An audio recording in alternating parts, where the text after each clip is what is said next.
Dalam kisah yang menggugah ini, kita akan menyelami misteri kelam di balik praktik pesugihan haji yang mengakibatkan kematian massal ibu-ibu di Rembang. Dengan latar belakang yang penuh intrik dan ritual yang mengerikan, cerita ini mengajak kita untuk merenungkan tentang janji-janji yang menggoda dan konsekuensi yang tak terduga. Jangan lewatkan perjalanan menegangkan ini. Jika Anda menyukai cerita ini, jangan lupa untuk like, komen, dan subscribe di channel YouTube Zona Narasi. Stay tuned untuk mengetahui lebih dalam tentang kisah yang penuh makna ini. Desa Pendem, terpencil di pelosok Rembang, selama bertahun-tahun dikenal akan kesederhanaan dan keharmonisannya. Kehidupan masyarakatnya berputar pada pertanian dan nelayan, dengan nilai-nilai keagamaan yang kuat mengakar di setiap sendi kehidupan. Namun, di balik kedamaian permukaan itu, benih-benih ketidakpuasan mulai tumbuh. Keinginan kuat untuk memperbaiki taraf hidup, terutama bagi para ibu rumah tangga yang merasa beban ekonomi keluarga terlalu berat, menciptakan celah bagi munculnya ajaran-ajaran sesat. Kehidupan yang serba pas-pasan dan impian untuk menunaikan ibadah haji, yang dianggap sebagai puncak kebahagiaan spiritual dan sosial, menjadi lahan subur bagi berkembangnya praktik pesugihan. Desas-desus tentang jalan pintas menuju kekayaan, tanpa perlu kerja keras, mulai berhembus di antara para ibu-ibu. Kepercayaan akan pesugihan haji ini bukan muncul secara tiba-tiba. Ia berkembang secara perlahan, ditopang oleh cerita-cerita lisan yang dibumbui unsur mistis dan keajaiban. Kisah-kisah tentang orang-orang yang mendadak kaya raya setelah melakukan ritual tertentu, meskipun kebenarannya diragukan, tersebar luas dan diterima begitu saja oleh masyarakat yang haus akan perubahan ekonomi. Faktor pendidikan yang rendah dan akses informasi yang terbatas turut memperkuat kepercayaan ini. Para ibu-ibu, yang sebagian besar tidak memiliki akses pada pendidikan formal yang memadai, lebih mudah terpengaruh oleh janji-janji manis dan ritual-ritual yang tampak sakral. Keinginan kuat untuk memberikan kehidupan yang lebih baik bagi anak-anak mereka, serta keinginan untuk menunaikan ibadah haji, menjadi pendorong utama bagi mereka untuk mengikuti praktik tersebut. Sosok Mbah Karto, seorang dukun setempat yang dikenal memiliki kemampuan supranatural, menjadi tokoh sentral dalam penyebaran ajaran pesugihan haji ini. Dengan harisma dan retorika yang meyakinkan, ia mampu membujuk para ibu-ibu untuk mengikuti ritual-ritual yang diklaimnya dapat mempercepat tercapainya kekayaan dan keberangkatan ke Tanah Suci. Mbah Karto pintar memanfaatkan kerentanan ekonomi dan psikologis para ibu-ibu, menjanjikan jalan pintas menuju kesejahteraan tanpa harus bekerja keras. Ia membungkus praktik pesugihan dengan nuansa keagamaan, sehingga tampak seolah-olah hal tersebut merupakan jalan yang diridhoi oleh Tuhan. Ajarannya yang mencampur adukan unsur-unsur Islam dengan praktik-praktik perdukunan berhasil membius para korbannya. Suasana di Desa Pendem mulai berubah. Rasa curiga dan ketidakpercayaan mulai muncul di antara warga. Beberapa orang mulai mempertanyakan kebenaran ajaran Mbah Karto, namun suara-suara skeptis tersebut tenggelam di tengah gelombang antusiasme para ibu-ibu yang terbuai oleh janji-janji manis. Ketakutan akan stigma sosial juga turut berperan dalam membungkam kritik. Mereka yang ragu untuk mengikuti ritual pesugihan khawatir akan dikucilkan oleh masyarakat, yang sebagian besar telah terpengaruh oleh ajaran Mbah Karto. Ketegangan sosial mulai meningkat, menciptakan atmosfer yang penuh dengan kecemasan dan ketidakpastian. Perlahan namun pasti, praktik pesugihan haji ini mulai mengikis sendi-sendi kehidupan sosial di Desa Pendem. Kepercayaan antar warga mulai luntur, digantikan oleh rasa saling curiga dan persaingan untuk mendapatkan kekayaan. Ikatan kekeluargaan dan persaudaraan yang selama ini menjadi pondasi kehidupan masyarakat mulai tergerus. Keinginan untuk cepat kaya dan pergi haji telah membutakan mata hati mereka, menggantikan nilai-nilai luhur dengan ambisi yang tak terkendali. Benih-benih tragedi yang akan datang telah tertanam, siap untuk tumbuh dan berbuah malapetaka. Mbah Karto, dengan lihai, membungkus ajaran pesugihannya dengan selubung keagamaan. Ia mengklaim ritual-ritualnya sebagai jalan pintas menuju keberkahan, sebuah cara untuk mempercepat terkabulnya doa-doa mereka, termasuk keinginan untuk menunaikan ibadah haji. Ia menggunakan ayat-ayat suci Al-Quran dan hadits-hadits Nabi sebagai bumbu penyedap, membuat ajarannya terdengar lebih meyakinkan dan sulit dibantah oleh para ibu-ibu yang minim pengetahuan agama. Janji-janji kekayaan dan keberangkatan ke tanah suci begitu menggiurkan, terutama bagi mereka yang selama ini hidup dalam keterbatasan ekonomi. Ritual-ritual yang diajarkan Mbah Karto terkesan sederhana namun syarat dengan unsur mistis. Para ibu-ibu diminta untuk melakukan sholat tahajud, membaca wirid-wirid tertentu, dan memberikan sejumlah uang sebagai dana amal untuk pembangunan masjid atau kegiatan sosial lainnya. Namun, di balik kedok amal tersebut, uang tersebut justru mengalir ke kantong Mbah Karto sendiri. Ia juga meminta para ibu-ibu untuk memberikan sesaji berupa makanan dan minuman tertentu yang diklaim sebagai persembahan untuk roh-roh halus yang akan membantu mempercepat terkabulnya doa-doa mereka. Kepercayaan buta dan keinginan yang kuat untuk segera kaya membuat para ibu-ibu rela melakukan apa saja yang diperintahkan Mbah Karto. Mbah Karto dengan cerdik memanfaatkan psikologis para ibu-ibu yang tengah dilanda kesulitan ekonomi. Ia memainkan peran sebagai sosok penyelamat yang mampu memberikan solusi atas permasalahan mereka.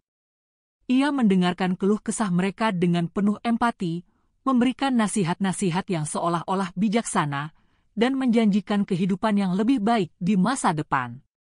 Dengan kata-kata manis dan rayuan gombal, ia berhasil membius para ibu-ibu, membuat mereka merasa terlindungi dan terayomi di bawah bimbingannya. Kepercayaan mereka kepada Mbah Karto semakin menguat seiring berjalannya waktu. Namun, di balik janji-janji manis tersebut, tersimpan sebuah rahasia gelap. Ritual-ritual yang diajarkan Mbah Karto ternyata bukanlah jalan menuju keberkahan, melainkan sebuah jebakan maut. Uang yang diberikan sebagai dana amal dan sesaji yang dipersembahkan bukanlah untuk kegiatan sosial atau persembahan kepada roh-roh halus, melainkan untuk memperkaya diri Mbah Karto sendiri. Ia memanfaatkan kepercayaan buta para ibu-ibu untuk mengeruk keuntungan sebanyak-banyaknya, tanpa memperdulikan nasib mereka. Janji-janji Mbah Karto tentang kekayaan dan keberangkatan ke tanah suci terbukti palsu. Para ibu-ibu yang mengikuti ritual-ritualnya tidak kunjung mendapatkan kekayaan yang dijanjikan. Sebaliknya, mereka justru mengalami kerugian finansial yang cukup besar. Kecewa dan putus asa, mereka mulai mempertanyakan kebenaran ajaran Mbah Karto. Namun, saat itu sudah terlambat. Benih-benih tragedi telah tertanam, dan malapetaka siap untuk melanda. Kebohongan Mbah Karto semakin terungkap ketika beberapa ibu-ibu mulai mengalami sakit yang aneh dan misterius. Mereka mengalami penurunan kesehatan yang drastis, hingga akhirnya meninggal dunia. Kematian-kematian tersebut semakin menambah kecurigaan dan ketakutan di kalangan masyarakat. Rasa curiga yang awalnya hanya berbisik-bisik di antara warga, kini berubah menjadi teriakan yang lantang. Masyarakat mulai menyadari bahwa mereka telah menjadi korban dari sebuah tipu daya yang kejam. Kepercayaan yang tadinya begitu kuat kini berubah menjadi kekecewaan yang mendalam. Para ibu-ibu yang tadinya begitu antusias mengikuti ritual-ritual Mbah Karto, kini menyesali perbuatan mereka. Mereka menyadari bahwa mereka telah tertipu oleh janji-janji palsu dan ritual-ritual sesat. Rasa penyesalan yang mendalam menyelimuti hati mereka, diiringi oleh kesedihan yang tak terkira. Tragedi kematian massal ibu-ibu di Desa Pendem menjadi bukti nyata betapa bahayanya ajaran-ajaran sesat yang menjanjikan jalan pintas menuju kekayaan. Kepercayaan buta dan keinginan yang kuat untuk memperbaiki kehidupan telah membuat mereka menjadi korban dari sebuah tipu daya yang kejam. Kisah ini menjadi pelajaran berharga bagi kita semua, untuk selalu berhati-hati dan kritis terhadap ajaran-ajaran yang menjanjikan hal-hal yang terlalu mudah dan instan. Ritual-ritual pesugihan yang dilakukan di sebuah tempat terpencil di luar desa, jauh dari pandangan mata warga. Suasana mencekam dan penuh misteri menyelimuti setiap prosesi ritual tersebut. Mbah Karto memimpin ritual dengan penuh harisma, namun di balik senyum dan kata-kata manisnya tersimpan niat jahat yang terselubung. Para ibu-ibu, dengan mata yang dipenuhi harapan dan ketakutan, mengikuti setiap instruksi yang diberikan Mbah Karto tanpa ragu. Di tengah malam yang sunyi, di bawah cahaya lilin yang remang-remang, ritual dimulai. Mbah Karto membacakan mantra-mantra yang tidak dimengerti oleh para ibu-ibu, dengan suara yang serak dan bergetar. Udara terasa dingin dan mencekam, diiringi oleh suara-suara aneh yang menambah suasana semakin menegangkan. Para ibu-ibu duduk bersimpuh, dengan wajah yang pucat pasi dan dipenuhi oleh ketakutan. Mereka memegang sesaji yang telah dipersiapkan, berupa makanan dan minuman yang diyakini dapat mengundang roh-roh halus. Sesaji tersebut kemudian diletakkan di atas sebuah altar sederhana yang terbuat dari kayu. Mbah Karto kemudian melakukan beberapa gerakan ritual yang aneh dan tidak lazim, diiringi oleh bacaan mantra yang semakin keras dan menggema di sekitar tempat ritual. Para ibu-ibu hanya bisa menyaksikan dengan mata yang terbelalak, diliputi oleh rasa takut dan cemas. Mereka berharap ritual tersebut akan membawa keberuntungan dan kekayaan seperti yang dijanjikan Mbah Karto. Namun, di balik ritual yang tampak sakral tersebut, tersimpan sebuah rahasia gelap. Mbah Karto ternyata menggunakan bahan-bahan berbahaya dalam ritual tersebut, yang dapat menyebabkan kematian bagi para pesertanya. Ia mencampurkan racun ke dalam makanan dan minuman sesaji, yang kemudian dikonsumsi oleh para ibu-ibu. Racun tersebut bekerja secara perlahan, menyebabkan kematian yang tidak terduga. Para ibu-ibu yang telah mengkonsumsi sesaji tersebut mulai mengalami gejala-gejala aneh. Mereka mengalami pusing, mual, muntah, dan diare. Kondisi kesehatan mereka semakin memburuk dari hari ke hari, hingga akhirnya mereka meninggal dunia. Kematian-kematian tersebut terjadi secara bertahap, tanpa ada yang menyadari penyebab sebenarnya. Mbah Karto dengan licik menutupi jejak kejahatannya, membuat masyarakat sulit untuk mengungkap kebenaran di balik kematian-kematian tersebut. Suasana duka menyelimuti desa Pendem. Satu persatu ibu-ibu meninggal dunia, meninggalkan duka yang mendalam bagi keluarga dan masyarakat. Rasa kehilangan dan kesedihan menyelimuti setiap sudut desa. Namun, di balik kesedihan tersebut, tersimpan sebuah misteri yang belum terpecahkan. Penyebab kematian para ibu-ibu tersebut masih menjadi teka-teki yang membingungkan. Kejadian ini semakin menambah kecurigaan dan ketakutan di kalangan masyarakat. Rasa curiga yang awalnya hanya berbisik-bisik di antara warga, kini berubah menjadi teriakan yang lantang. Masyarakat mulai menyadari bahwa mereka telah menjadi korban dari sebuah tipu daya yang kejam. Mereka mulai mempertanyakan kebenaran ajaran Mbah Karto, dan mencari tahu penyebab sebenarnya di balik kematian-kematian tersebut. Investigasi pun dilakukan, mengungkap praktik keji Mbah Karto. Bukti-bukti yang ditemukan semakin memperkuat kecurigaan masyarakat. Mbah Karto akhirnya ditangkap dan diadili atas kejahatannya. Kisah ini menjadi pelajaran berharga bagi kita semua, untuk selalu berhati-hati dan kritis terhadap ajaran-ajaran yang menjanjikan hal-hal yang terlalu mudah dan instan. Kepercayaan buta dan keinginan yang kuat untuk memperbaiki kehidupan telah membuat mereka menjadi korban dari sebuah tipu daya yang kejam. Ritual-ritual yang mengerikan tersebut menjadi bukti nyata betapa bahayanya ajaran-ajaran sesat yang menjanjikan jalan pintas menuju kekayaan. Kepercayaan buta dan keinginan yang kuat untuk memperbaiki kehidupan telah membuat mereka menjadi korban dari sebuah tipu daya yang kejam. Kisah ini menjadi pelajaran berharga bagi kita semua, untuk selalu berhati-hati dan kritis terhadap ajaran-ajaran yang menjanjikan hal-hal yang terlalu mudah dan instan. Kepercayaan buta dan keinginan yang kuat untuk memperbaiki kehidupan telah membuat mereka menjadi korban dari sebuah tipu daya yang kejam. Mbah Karto, dalam dibalik semua ini, akhirnya harus mempertanggungjawabkan perbuatannya di hadapan hukum. Kematian pertama terjadi tanpa menimbulkan kecurigaan yang berarti. Ibu Sarmi, seorang perempuan yang dikenal rajin beribadah dan sangat berharap bisa menunaikan ibadah haji, meninggal dunia setelah beberapa hari mengalami sakit yang tak kunjung sembuh. Keluarganya berduka, namun tidak ada yang mencurigai adanya hal yang janggal. Kematian Ibu Sarmi dianggap sebagai takdir Tuhan, sebuah ujian yang harus dihadapi dengan sabar dan ikhlas. Namun, kematian ini menjadi awal dari serangkaian kematian misterius yang akan melanda Desa Pendem. Beberapa minggu kemudian, Ibu Aminah, tetangga Ibu Sarmi, juga meninggal dunia dengan gejala yang hampir sama. Kali ini, kecurigaan mulai muncul di kalangan warga. Kematian dua orang dalam waktu yang relatif singkat, dengan gejala yang serupa, menimbulkan pertanyaan dan spekulasi di antara warga desa.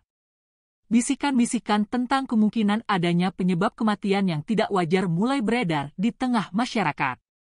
Namun, rasa takut dan keraguan masih menghalangi mereka untuk mengungkapkan kecurigaan tersebut secara terbuka. Kematian demi kematian terus berlanjut. Satu persatu ibu-ibu yang mengikuti ritual pesugihan Embah Karto meninggal dunia dengan gejala yang sama, pusing, mual, muntah, dan diare yang tak kunjung sembuh. Suasana duka menyelimuti Desa Pendem. Keluarga yang ditinggalkan berduka cita, sementara masyarakat diliputi oleh rasa takut dan kecemasan. Kematian-kematian ini tidak lagi dianggap sebagai takdir, melainkan sebagai sebuah misteri yang mengerikan. Para tetua desa mulai merasa gelisah.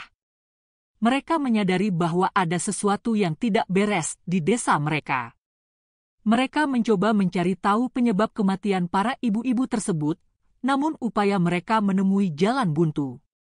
Embah Karto, dengan liciknya, telah menutupi jejak kejahatannya dengan sangat rapi. Ia telah menciptakan sebuah ilusi yang sempurna, membuat masyarakat sulit untuk mengungkap kebenaran.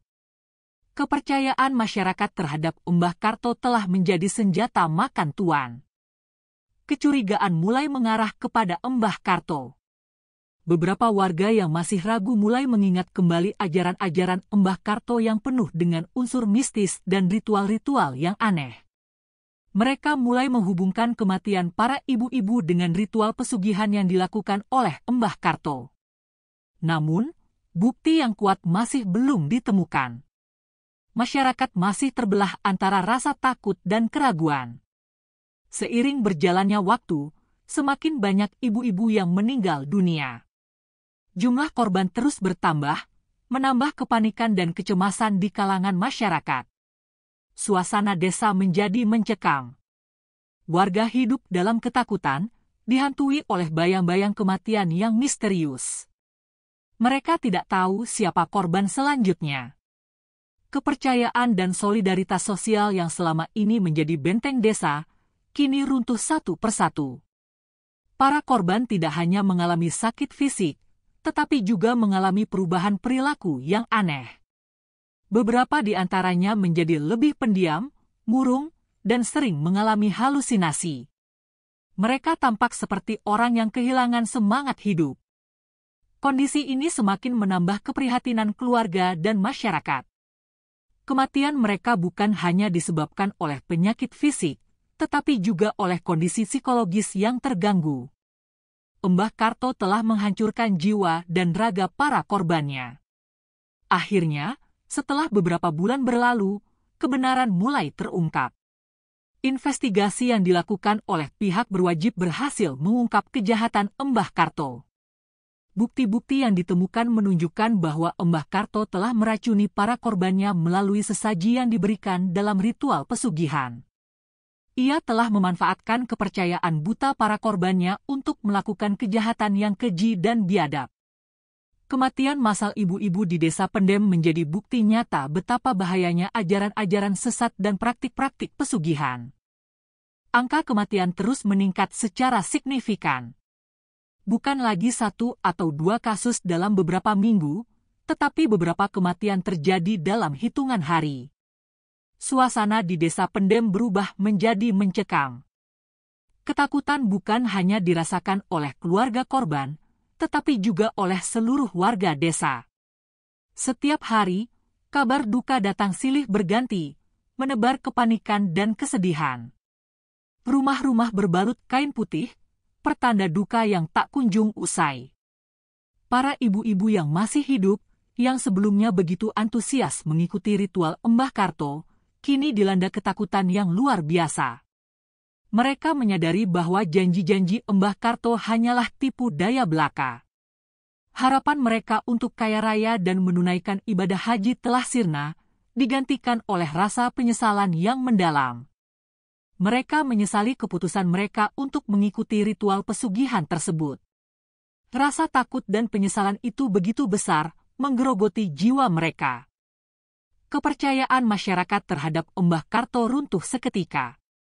Ia yang sebelumnya dianggap sebagai sosok yang sakti dan mampu memberikan berkah, kini menjadi sosok yang dibenci dan ditakuti. Warga desa mulai menuntut pertanggungjawaban Embah Karto atas kematian massal yang terjadi. Namun, Embah Karto telah menghilang tanpa jejak. Ia telah berhasil melarikan diri sebelum kejahatannya terungkap sepenuhnya. Kehilangan nyawa begitu banyak ibu-ibu menimbulkan kesedihan mendalam bagi seluruh warga desa Pendem. Bukan hanya kehilangan anggota keluarga, tetapi juga kehilangan sosok-sosok penting dalam kehidupan sosial masyarakat. Para ibu-ibu tersebut merupakan tulang punggung keluarga, yang berperan penting dalam mengurus rumah tangga dan mendidik anak-anak. Kematian mereka meninggalkan luka yang mendalam dan sulit untuk disembuhkan. Kejadian ini meninggalkan trauma yang mendalam bagi masyarakat desa Pendem. Kepercayaan antar warga menjadi rapuh, dipenuhi oleh rasa curiga dan ketakutan. Ikatan kekeluargaan dan persaudaraan yang selama ini menjadi pondasi kehidupan masyarakat, kini tercabik-cabik. Kehidupan sosial di desa menjadi kacau balau. Kepercayaan terhadap pemimpin agama dan tokoh masyarakat juga ikut terguncang. Pemerintah setempat akhirnya turun tangan untuk menyelidiki kasus kematian massal tersebut. Investigasi yang dilakukan berhasil mengungkap kejahatan Embah Karto. Bukti-bukti yang ditemukan menunjukkan bahwa Embah Karto telah meracuni para korbannya melalui sesaji yang diberikan dalam ritual pesugihan. Ia telah memanfaatkan kepercayaan buta para korbannya untuk melakukan kejahatan yang keji dan biadab. Kematian massal ibu-ibu di desa Pendem menjadi bukti nyata betapa bahayanya ajaran-ajaran sesat dan praktik-praktik pesugihan. Tragedi ini menjadi pelajaran berharga bagi masyarakat desa Pendem dan sekitarnya. Mereka menyadari betapa pentingnya untuk berpikir kritis, tidak mudah percaya pada janji-janji manis yang tidak masuk akal, dan selalu berpegang teguh pada ajaran agama yang benar. Kejadian ini juga menjadi pengingat akan pentingnya pendidikan dan akses informasi yang memadai untuk mencegah terjadinya hal serupa di masa mendatang. Bayang-bayang kematian massal itu akan selalu menjadi kenangan pahit yang tak akan pernah terlupakan. Desa Pendem yang dulunya dikenal akan kedamaian dan keharmonisannya, kini dihantui oleh bayang-bayang tragedi yang mengerikan. Luka yang mendalam masih terasa hingga bertahun-tahun kemudian. Kisah kematian massal ibu-ibu di desa Pendem menjadi sebuah peringatan bagi semua orang untuk selalu waspada terhadap ajaran-ajaran sesat dan praktik-praktik pesugihan yang menjanjikan kekayaan dan kesuksesan secara instan. Harta benda tidak akan pernah sebanding dengan nyawa manusia. Setelah badai kematian mereda, menyisakan duka mendalam dan kehancuran di desa Pendem, muncullah gelombang penyesalan yang amat sangat. Para ibu-ibu yang selamat, yang masih hidup dengan trauma mendalam, menyesali keterlibatan mereka dalam ritual pesugihan Embah Karto. Mereka menyadari betapa bodohnya mereka telah mempercayai janji-janji palsu dan ajaran sesat yang menjanjikan kekayaan instan. Rasa bersalah yang luar biasa mencengkeram hati mereka, mengingatkan mereka akan kematian teman-teman dan tetangga mereka yang telah menjadi korban. Kesadaran akan kesalahan mereka datang terlambat setelah nyawa banyak orang melayang. Mereka menyadari bahwa kekayaan materi tidak akan pernah sebanding dengan nilai kehidupan dan ketenangan batin. Keinginan yang kuat untuk memperbaiki ekonomi keluarga telah membutakan mata hati mereka, membuat mereka terjerat dalam jebakan maut yang dirancang oleh Embah Karto. Penyesalan mendalam ini menjadi beban berat yang harus mereka pikul seumur hidup. Kehilangan teman dan tetangga yang begitu dekat, meninggalkan luka yang tak terobati. Mereka menyaksikan sendiri bagaimana kematian menjemput satu persatu orang-orang yang mereka sayangi, meninggalkan anak-anak yatim piatu dan keluarga yang berduka. Kesedihan dan penyesalan ini menjadi pengingat akan betapa pentingnya untuk selalu berpegang teguh pada ajaran agama yang benar dan menghindari jalan pintas yang menjanjikan kesuksesan instan. Dari tragedi ini, muncul kesadaran baru di Desa Pendem. Masyarakat mulai lebih kritis dan selektif dalam menerima informasi, tidak mudah terpengaruh oleh ajaran-ajaran sesat yang menjanjikan hal-hal yang tidak masuk akal. Mereka belajar dari kesalahan masa lalu dan berkomitmen untuk membangun kembali kehidupan masyarakat yang lebih baik, berlandaskan pada nilai-nilai keagamaan dan kebersamaan yang kuat. Tragedi kematian massal di Desa Pendem menjadi pelajaran berharga bagi seluruh masyarakat, bukan hanya di Rembang, tetapi juga di seluruh Indonesia. Ia menjadi pengingat akan pentingnya pendidikan, akses informasi yang memadai, dan keteguhan hati dalam berpegang pada ajaran agama yang benar. Harapan akan kehidupan yang lebih baik tidak boleh mengorbankan nilai-nilai kemanusiaan dan moralitas. Kesimpulan dari cerita ini menggambarkan betapa berbahayanya terjebak dalam janji-janji yang menggoda, terutama ketika menyangkut praktik-praktik yang tidak sesuai dengan norma dan nilai-nilai kemanusiaan. Kematian massal ibu-ibu di Rembang menjadi pengingat bahwa setiap tindakan memiliki konsekuensi, dan kita harus bijak dalam memilih jalan hidup. Pesan moral yang dapat diambil adalah pentingnya kesadaran akan risiko yang mungkin timbul dari keputusan yang tampak menguntungkan, serta perlunya menjaga integritas dan nilai-nilai kemanusiaan dalam setiap langkah yang kita ambil. Jangan lewatkan cerita-cerita menarik lainnya. Stay tuned di channel YouTube Zona Narasi, dan jika Anda menyukai konten kami, jangan lupa untuk like, komen, share, dan subscribe agar tidak ketinggalan informasi terbaru dari kami.